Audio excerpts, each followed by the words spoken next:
Dobar dan, pozdrav svima, dobrodošli na još jednu recenziju. Danas sam pripremio nešto jako zanimljivo, vama će se svidjeti, a meni pogotovo, i čak bi se usudio reći da je ovo, vjerovali ili ne, meni jedna od najdražih Yamaha koje sam ikad probao. A da mi skratimo priču i da vidite o čemu se zapravo radi. To je Yamaha XSR 2025. godina, 900 kubika, CP3 mašina. Okruglo svjetlo, retro boje, bijelo-crvena, jako upečatljiva i jako lipa boja. Ako mene osobno pitate, znači stvarno mu dobro stoji. Ovo je nešto ala što smo vidjeli onu Yamaha R3 te Anniversary Colors i meni se ovo jako sviđa. Motor sa čak 117 konja, što je za ovakav stil motora puno. Vjerojatno će biti najzabavniji ikad, a ja nekako znam da hoće. 93 Nm okretnog momenta, šta realno CP3 mašine sa 3 redna cilindra, to je cross-plane mašina sa 3 redna cilindra, nije ni čudo da bude zabavno. Visina sjedišta je 815 mm, to je 81,5 cm. Kao što vidite, dosta nizak, tako da definitivno će pasati nekome koje je malo manjega rasta. Sa 6 brzina i rezervar samo 14 litara. To me baš ne oduševljava. Ovako na izgled izgleda da stane bar 20, ali ništa od toga. Sa svojih 196 kg, što nekako zvuči puno, ali s obzirom koliko teže drugi motocikli nije. I jedna zgodna stvar koju smo vidjeli još davno na MT-01, onome starome, pravome. Nogice za suvozače koje se sakriju ovdje ispod sica.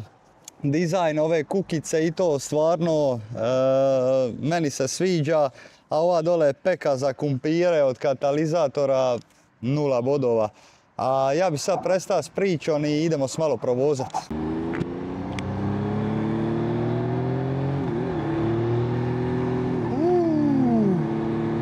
Pa evo ovako, inače ovdje vam se skače bungee jumping ako niste znali.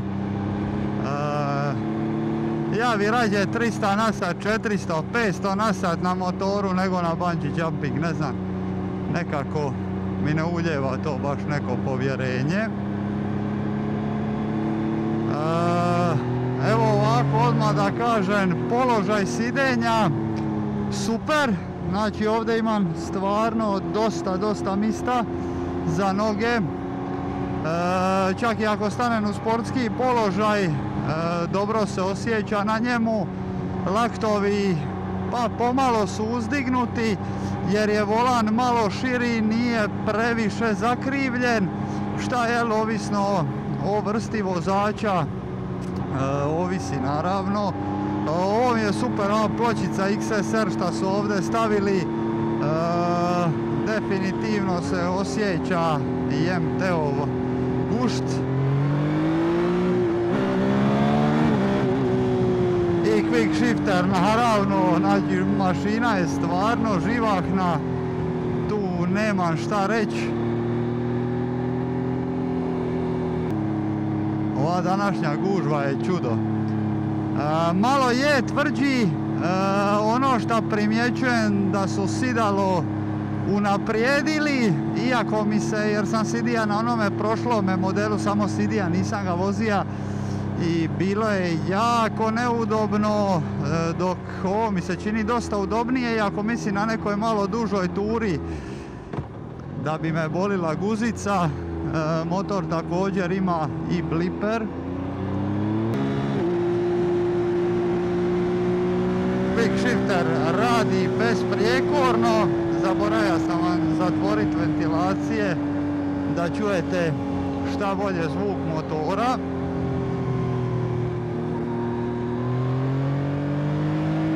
Lagan je za vozit, gasa ima. I odmah ovo da vam kažem, ovo nije motor za početnike. Možda on izgleda retro i lagan i tako dalje, međutim ovo je stvarno veliki stroj od motora, jako agresivan i liti me ovi biciklisti nerviraju strašno. Vozi sobnu biciklu, ovdje samo smetaju po cesti stalno.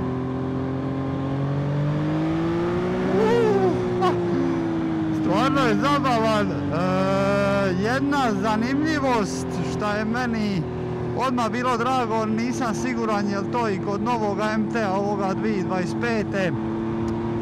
Znam da su na ovoga XSR-a stavili stražnju vilicu od Yamaha R9, znači produžena je s obzirom na onaj prošli model, tako da definitivno to isto treba uzeti u obzir, jer sjećate se kad smo radili MT-09 pa sam vam ja rekao da me nervira jako zato što je nestabilan.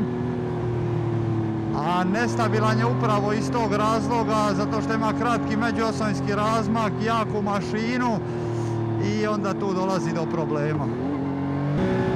Kako lipo radi quick shifter, mijenjač mekan.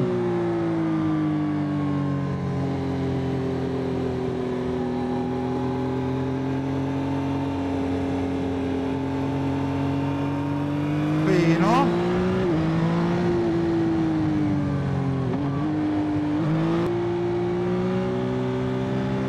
Malo se ovo vozi. Strašan motor.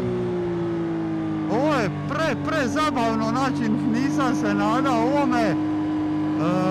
Draži mi od MT-a, iako je MT mi puno lipši u modernom svijetu, ali ovo je ipak retro look.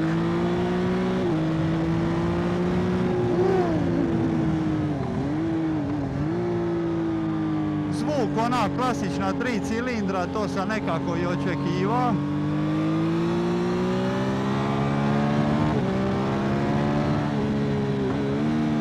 I može se muški provozat.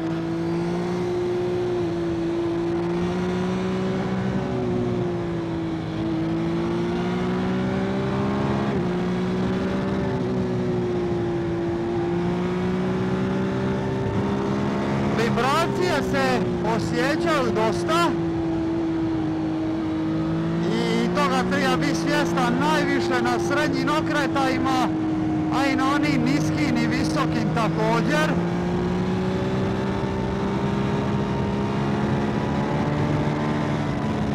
Ali je zanimljiv motor strašno.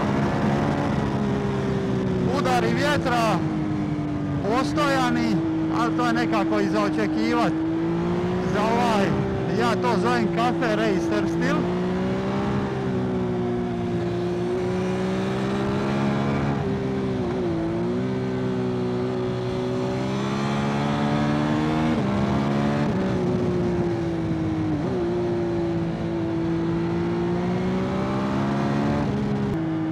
Kočnice su posebna priča, pa da vam objasnim ukratko. Pogledajte ovo sad.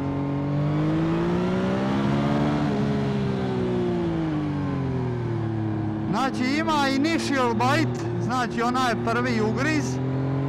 Međutim, čim zakočite ono s dva prsta nakon što je on ugriza, kočnica je nekako drvena. Znači kočnice su brutalne, zaustavljaju motor, samo je nekako drven osjećaj na ruci.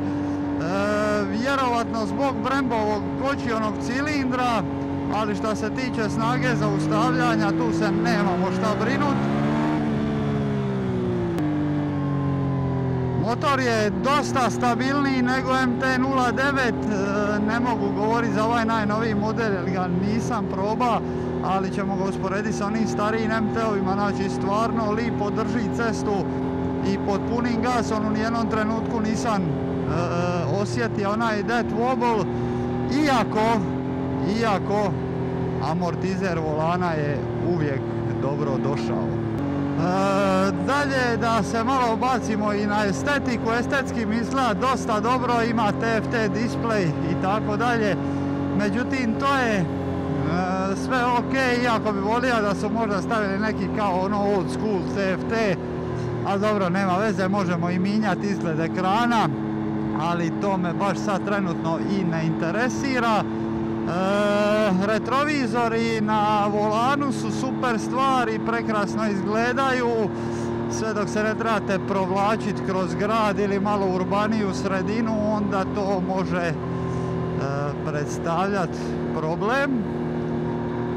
Tako da meni se osobno to baš i ne sviđa.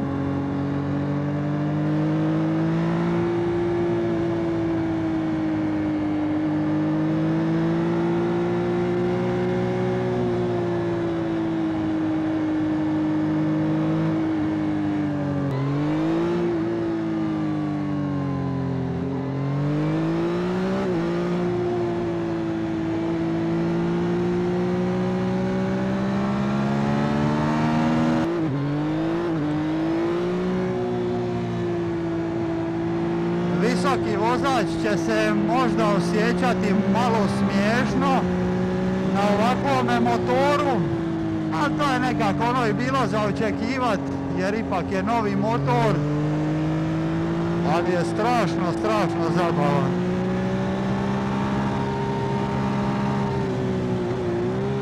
Ne bi se bunio, eto, da posjedujem jednog.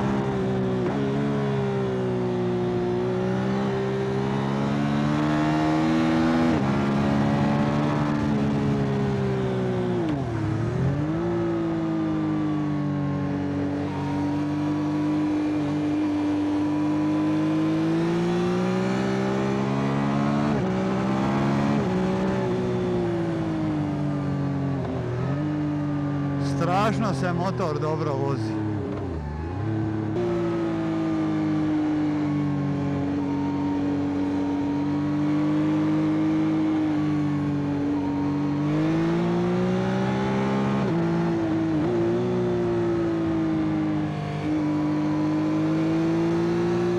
Još s ovim S23 gumama Bridgestone-kama, šta su meni definitivno favorit od guma, mislim da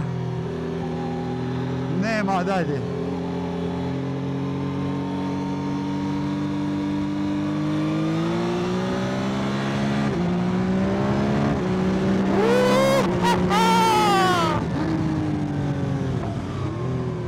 Jel kamera još tu? A di nije, sin.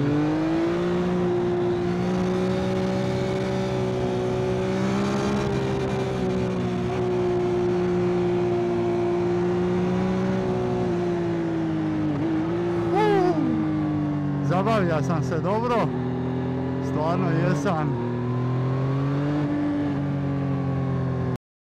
Nisam snima naravno, uglavnom.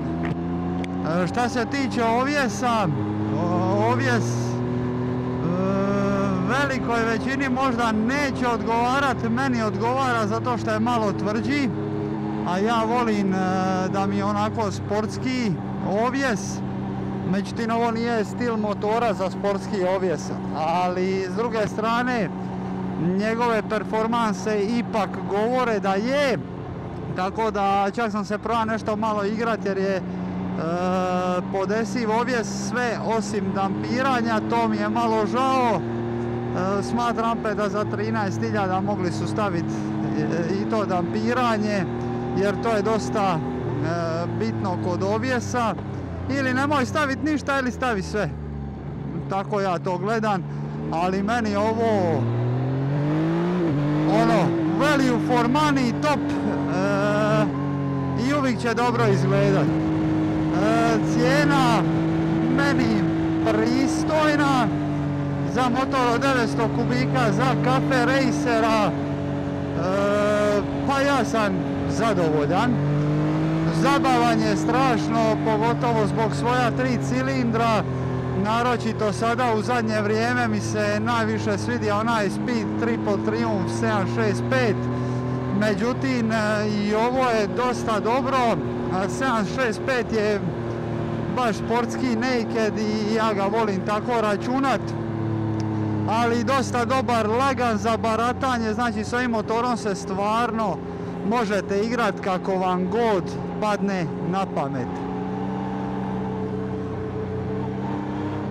Retrovizori smo već spomenuli da su možda za moj ukus preširoki i meni se to osobno ne sviđa, zato što kad dođete u grad i tako dalje, a ovo je ipak na neki način gradski motor. A pogledajte ove lipote ovdje, divota. Uglavnom, šta sam bija priča, priveo bi ovu recenziju kraju i ja mogu ocijeniti i idemo kući jer je vani jako vruće. Evo smo došli do kraja i još jedne recenzije. Ja se zaista nadam da vam se svidija XSR 900 jer meni definitivno je.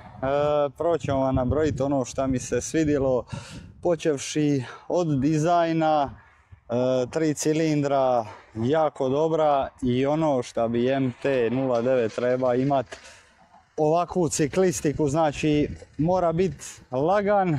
MT-09 je također lagan, ali ovo je puno stabilnije, jer to zbog ovjesa ili zbog međuosovinskog razmaka, ja to ne znam, znam samo da ovaj model ima, kako smo rekli, stražnju viljušku od Yamahe R9, znači produžena je s obzirom na onaj prošli model i samim time je puno stabilnija na cesti, što se meni jako sviđa.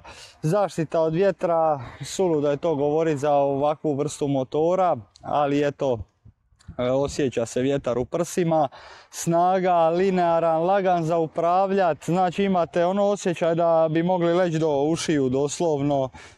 Gume su još uvijek nove na motoru, tek je napravljen prvi servis, tako da nismo išli all in, ali vjerujte mi, ovaj motor vas zove da ga vozite all in.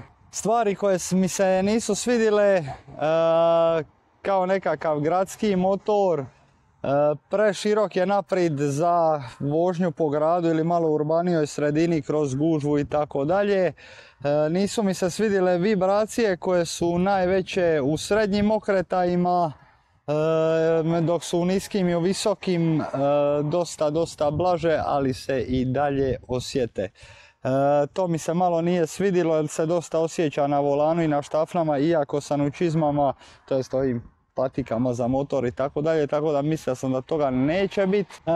Neko će navesti kao manu, ali ja to ne vidim kao manu, ali je red da to kažem, da je ovjes možda malo pretvrd za ovakvu vrstu motora. On nije motor za stazu, ovo nije motor za jurcanje, iako njegove performanse govore da itekako je. Znači ovo je tako reći za nekakvu prosječnu vožnju, a vas jednostavno tira da ga vozite pun gas. I motor je stvarno strašan, elektronike, traction control za zavoj i tako dalje, znači jako je pametan što se tiče tehničkih stvari. Quick shifter, bliper, mjenjač rade jako dobro, tako da tu zaista nema šta reći. Kočnice su mi se svidjele, ali mi se nisu svidjele. Ne bi to naveo kao manu, samo nešto što se meni osobno nije svidjelo. Koči brutalno, doslovno možeš kočiti jednim prstom, međutim kad napravi onaj initial bite kao grize, nadalje kočnica postaje jako drvena i definitivno bi se sa pletenim kočionim crijevima to dosta poboljšalo, to jest to doziranje. A da je malo neudoban na duže staze, vjerovatno je malo. Sjedalo je dobro, ovaj ovdje dio mi nije jasan, ovdje bi ovo trebalo biti sve do kraja, ne znam zašto su ga ovako čudno napravili i jednostavno na duže staze mislim da će biti malo tvrd, iako s obzirom na prošli model su ga dosta poboljšali. Iskreno mislio sam da ću ovo sakriti od vas, ali ne mogu ovo sakriti. Koji je ovo kurac? Kakav je ovo prekidač za žmigavce? Šta je ovo? Znači, jedan put pritisneš da ga upališ i onda još jedan put moraš ga pritisniti da bi ga ugasio. I kako ovo izgleda? Mislim, šta je ovo? Zašto su ovo napravili? Stvarno mi nije jasno. Motor kad ga vozite po gradu, vozite ga sa upaljenim ventilatorom. Zato vam je zaslužan ovaj prekrasan katalizator koji spašava ovu našu predivnu atmosferu i bolje da je nama vruće nogama, jer šta ako mi ispustimo još CO2 u zrak? Strašno, a? Da. Ali definitivno da mu je stavi neki full ispuk sinat i milo, ja mislim da bi to bilo top. Dizajn fantastičan, Šta se mene tiče, ovaj motor sa sobom nosi ocjenu 4,5 od 5 i meni se definitivno od danas ubraja u najbolji motor od novih modela koje sam probao od strane Yamahe. Hvala vam što ste gledali ovaj video, ne zaboravite posjetiti ST Moto web shop dolje u opisu videa, a mi se vidimo sljedeći put. Pozdrav!